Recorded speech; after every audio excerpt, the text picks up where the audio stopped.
اور صبر علی المصائب، سختی اور مصیبت اور پریشانی پر صبر وہ تو روزے میں ہوتا ہی ہے۔ پیاس برداشت کر رہا ہے، سختی اٹھا رہا ہے، بھوک لگی ہے، بھوک کی پریشانی برداشت کر رہا ہے، اور جناب جو اس کی پابندیاں ہیں روزے کی وہ سب آپ ذہن میں سوچ لیجئے۔ پھر یہ بھی حکم دے دیا کہ اگر روزہ رکھا ہو اور کوئی شخص تم سے لڑائی کرنا چاہے، کوئی شخص تمہیں غصہ دلانا چاہے، کوئی شخص تمہیں تپانا چاہے، تو اپنے آپ سے کہو کہ میرا روزہ ہے، اپنے آپ کو سمجھا لو کہ بھائی میرا روزہ ہے، لڑنا نہیں ہے میں نے۔ تو تحمل بھی سکھاتا ہے روزہ، برداشت بھی سکھاتا ہے روزہ، صبر سکھاتا ہے روزہ۔ اور نبی کریم صلی اللہ علیہ وسلم نے اس کے ساتھ یہ فرما دیا کہ صبر کا بدلہ جنت ہے، صبر کا بدلہ جنت ہے۔ جو صبر کرنے والا ہوگا اللہ رب العزت اس کو جنت تو ضرور عطا فرمائیں گے نا۔ اللہ تعالیٰ بدلہ کسی کا مارتے نہیں ہیں، مزدوری کسی کی مارتے نہیں ہیں اللہ تعالیٰ کبھی بھی، تو بدلہ تو ضرور ہی دیں گے، جنت تو ضرور دیں گے،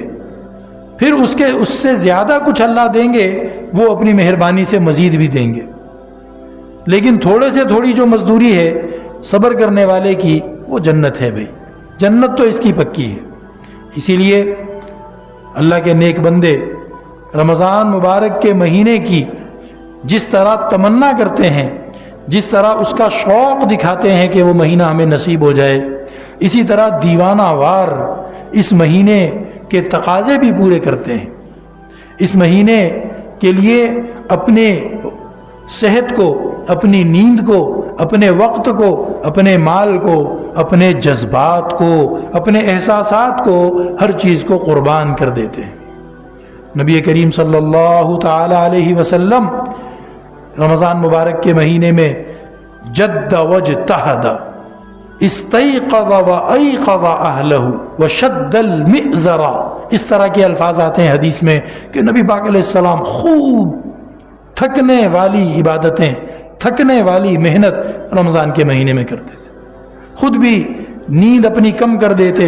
اور گھر والوں کو بھی جگائے رکھتے اور عبادت میں لگے رہتے۔ اور ایک روایت میں یوں بھی آتا ہے شد المئزرہ،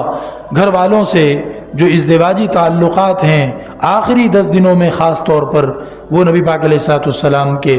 وہ معطل ہو جاتے تھے، اس کو چھوڑ دیا جاتا تھا اور سارا وقت عبادت میں۔